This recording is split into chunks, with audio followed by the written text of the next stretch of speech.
네, 안녕하십니까. 오늘은 9월 28일 토요일. 본의 아니게, 그죠? 정치 이야기를 쭉 1부에서는 했어요. 2부에서까지. 보다 보니까 3부는 전에 다른 성격이니까 그냥 끊어가는 게 좋을 것 같습니다. 우리가, 그죠? 앞전에, 모건 스탠리의 보고서, 반도체 업계에 차가운 겨울이 온다 그랬죠. 근데 그래서 주식도 폭락하고 하이닉스가 10%, 11% 빠지고 이런 세상이 다 있냐? 이게 주식이냐? 좀 그랬죠. 그런데요. 이 모건 스탠리 이 자체도 그죠? 이 단체에서 보고서 하나 냈는데 이 난리를 지고 있어. 그만큼 우리가 취약한 거예요. 어쨌거나 취약하고 어쩌고 이런 것들을 떠나서 우리가 어떤 이슈를 볼 때는요. 어떤 주식시장에서 어떤 이슈를 볼 때는 현실과 주식시장을 착각을 하면 안 돼요. 제가 봤을 때는요, 다른 제가 제보다 좀 경험이 작은 주식을 새로 배워놓은 분들한테는 이런 말씀을 드려요. 주식은 인문학이다. 그런 말씀을 참 많이 드려요. 그리고 차트를 공부하지 말고 공부를 해라. 어떤 공부? 세상 모든 공부를 해라. 답은 주식시장에 있지 않다. 주식시장이라는 것은, 그죠? 현실, 우리가 일어나는 이 현실 세계의 한 7, 80%를 응용을 해서 한 20, 30%의 조미료를 쳐서 사기를 치는 거다. 어떤 사기? 비싸게 팔아먹을 바보들을 끌어모으는 작업을 하는 거다. 그거를 주식시장에서는 테마라고 부르죠. 테마. 모건 스탠리에서, 그죠? 반도체 업계에 차가운 겨울이 온다. 공급 가행이다. 그런 이야기를 했어요. 특별한 근거는 없다 그랬죠. 그냥 흔한 말로 지 생각에. 그런데 모건 스탠리는 이런 짓을 자주 한다 그랬죠. 자주 하는 게 아니고 그냥 주업이 그런 것 같아요. 얘는 좋아, 얘는 안 좋아, 얘는 좋아. 물론 자기네들 이득에 따라서 그렇게 쇼하는 거예요. 근데 그 말을 맹신하고 쫓아가는 게 문제죠. 근데 우리나라는 사대주의, 그죠? 다우 나스닥 밤새 오르면 와, 우리 주식도 오늘 좋을 거야. 테슬라 오르면 2차 전지 오늘 무조건 시초가 배팅. 그런 잘못된 문화, 의식이 이런 식으로 만드는 거예요. 그러니까 모건 스탠리는 대한민국 시장에서는 적어도 자기네들 신인 줄 알아요. 저거가 팔면 폭락, 저거가 사면 급등. 왜? 외인들 매수 들어왔다. 사러 들어가자. 이런 생각, 잘못된 생각 때문에 그래요. 그러면 그런 부분은 그죠? 투기적인 영역, 투기. 그러면 우리는 투자를 하는 입장에서는 걔네들이 하는 행동 반대로 하고 그런 걸 역이용해서 매수 기회로 생각하면 오히려 더 나을 수도 있겠죠. 인공지능, AI, HBM, 반도체, 공급 가행 누가 결정해요? 그죠? 결국 시장이 결정하죠. 불과 며칠 되지도 않아서 모건 스탠리의 차가운 겨울 보고서는 구라였다 밝혀졌죠. 누가 밝혀줬어요? 마이크론이 실적을 발표하면서 15% 폭등을 했죠. 마이크론이 15% 이상 오른 거 쭉 찾아보니까요. 쫙쫙 당겨서 2011년도 11월 달에 15% 이상 오른 적 있어요. 그리고 이번이, 그죠? 몇 년이 지나서 지금 처음 15% 폭등. 모건 스탠리가 차가운 겨울이 온다고 국내 주식, 삼성전자, 하이닉스 목표가 대량 후리치고 폭락할 때 마이크론은 15% 폭등을 했어요. 마이크론이 왜 폭등했는데 마이크론 회사 관계자가 뭐라 얘기했어요? AI 데이터 센터 짓는다고 빅테크 센터에서 수백억을 투자하고 있어. 그러다 보니까 우리는 지금 떼돈 벌고 있어. 근데 이번 실적만 아니고 다음 분기 실적도 대박 터질 것 같아. 우리는 아주 좋아. 그래 이야기를 했어요. 그러니까 폭등했어요. 근데 먹었을 때는 뭐요? 입 딱 닫고 그냥 가만히 있어요. 그리고 다음 날인가? 엔비디아 좋다. TSMC 좋다. 그래 이야기죠. 마이크론도 좋고, TSMC도 좋고, 엔비디아도 좋고, 반도체 기업 다 좋아. 그런데 삼성전자, 하이닉스는 차가운 겨울이 온대. 왜? 특별한 이유는 없어. 그냥 내 생각에 그럴 것 같아. 아니면 말고. 이게 모건의 실체예요. 휘둘리는 게 바보죠. 그죠? 휘둘리는 게 바보. 참 한심하죠. 한심. 그러면서 모건은 어떻게 했어요? 모건은 다 팔아치웠죠.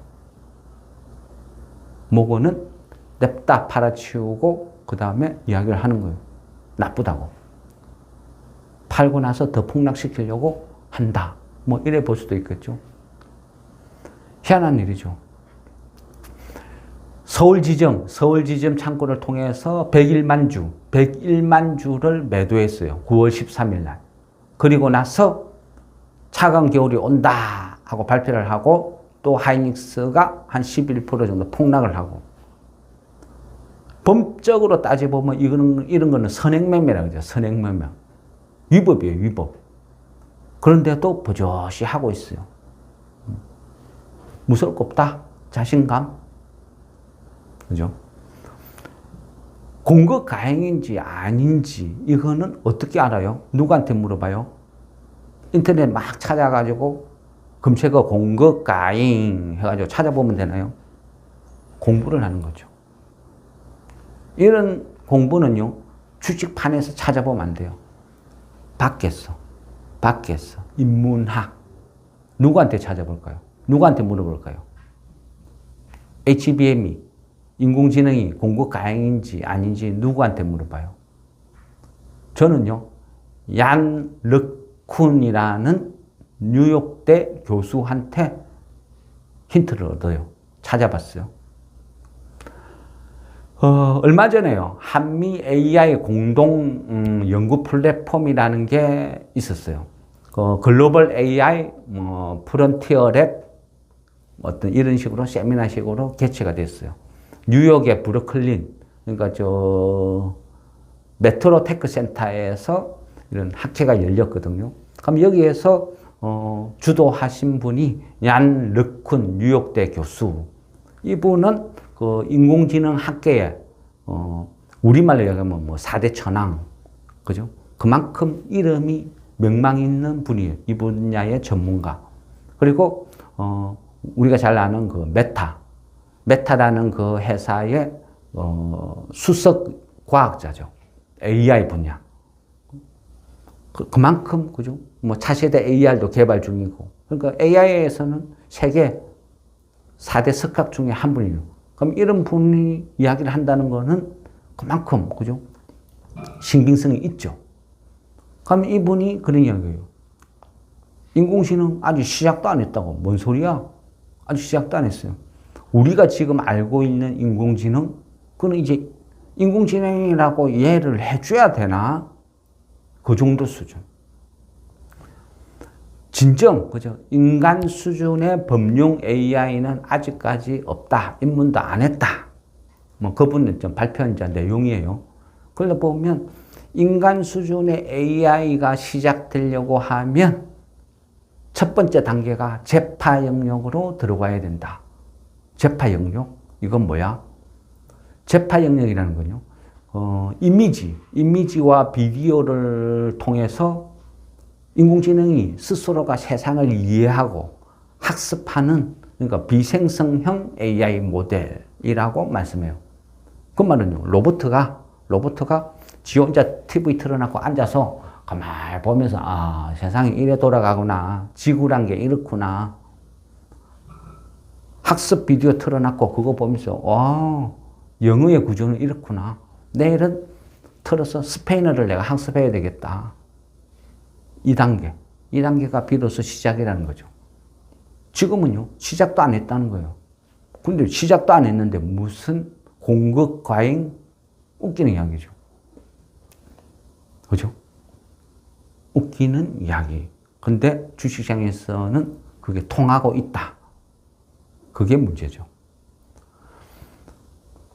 지금은요, 한 번씩 이런 이야기를 하다 보면 그런 이야기를 많이 해요. 나는 엔비디아에 몰빵한다.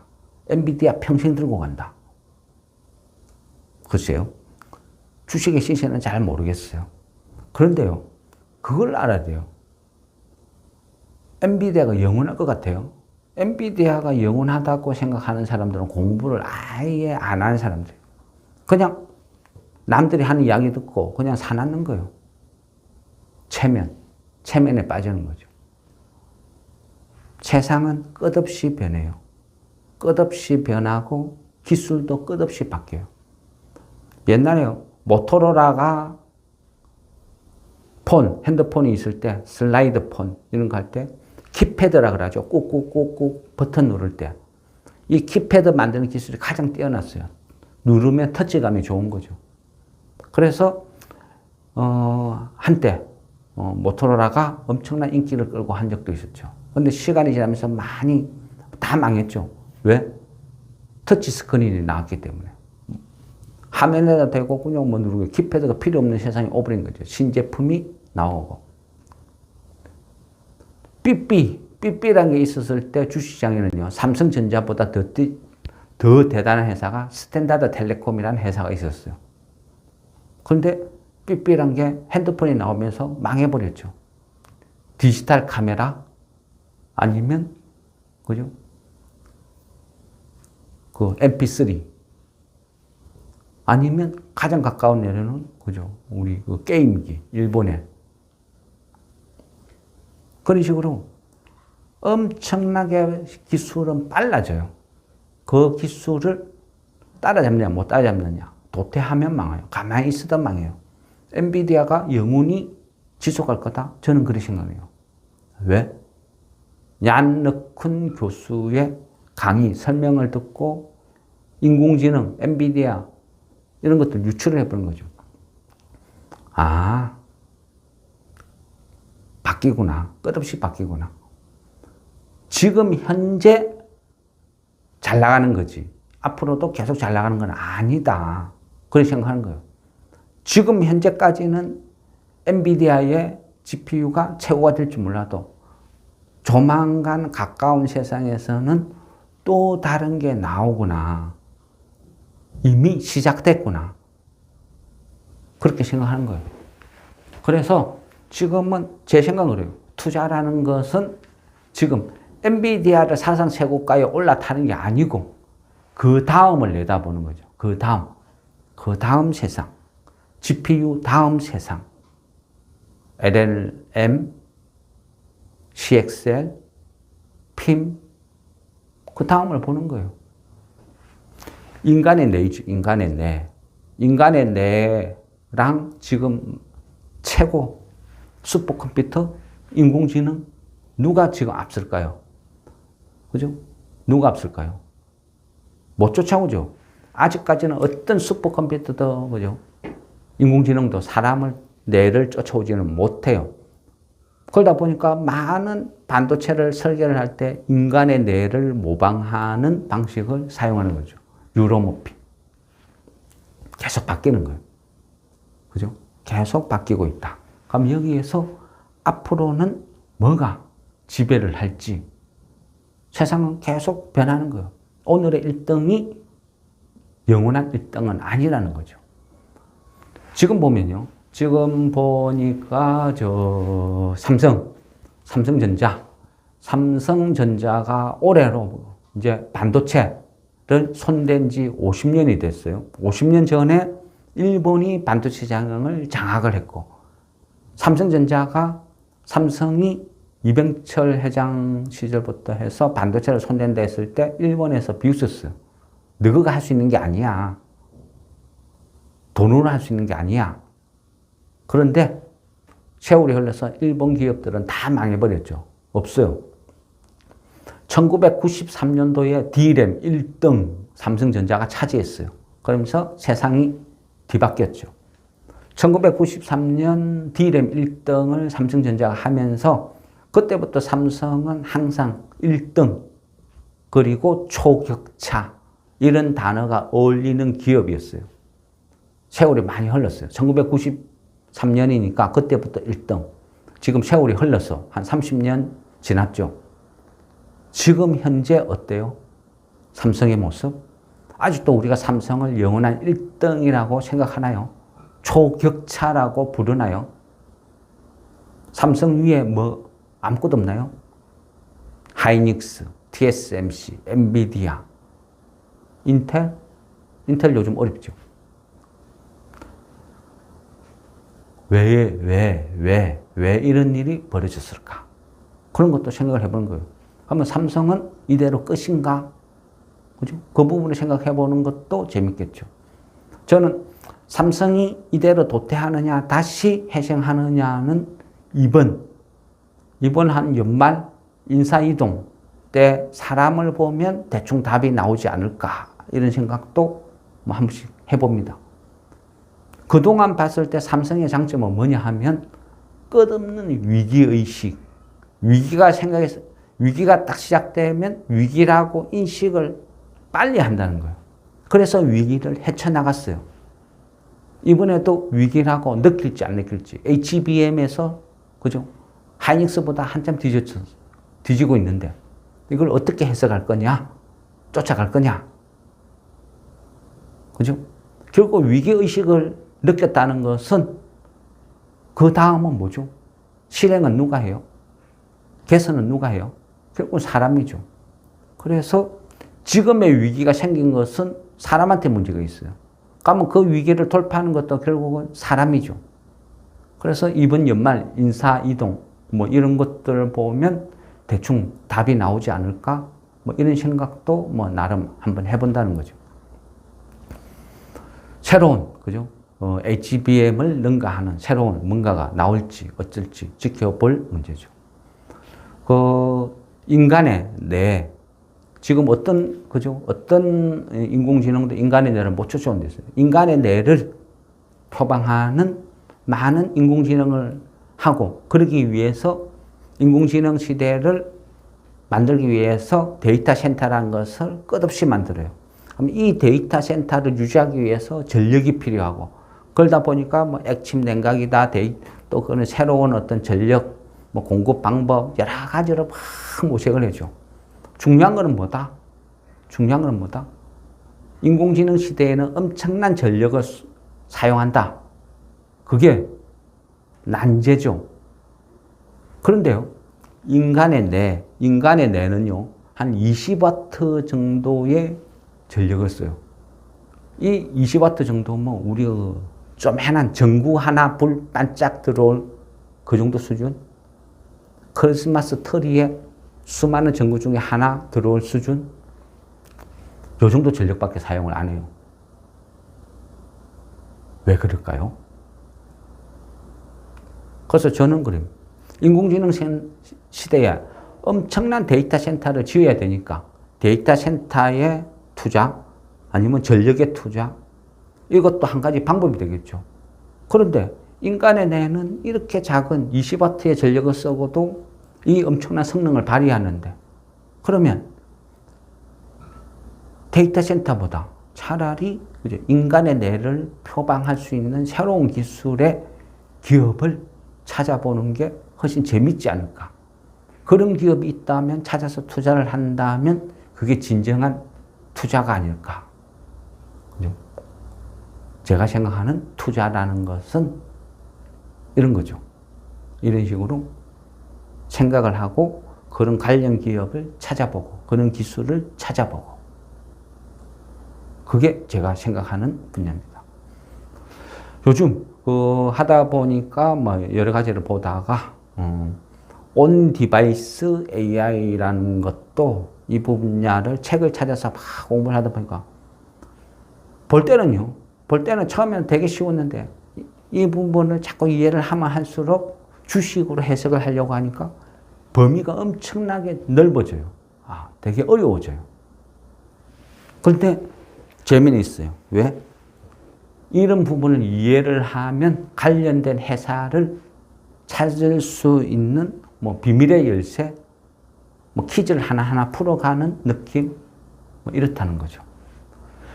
예, 어쨌든 10월 16일 그죠? 이 보궐선거 아마 전후로 금투시에 뭐 답은 나올 것 같습니다. 적어도 대통령을 꿈꾼다고 하면. 예, 이상 마무리하겠습니다.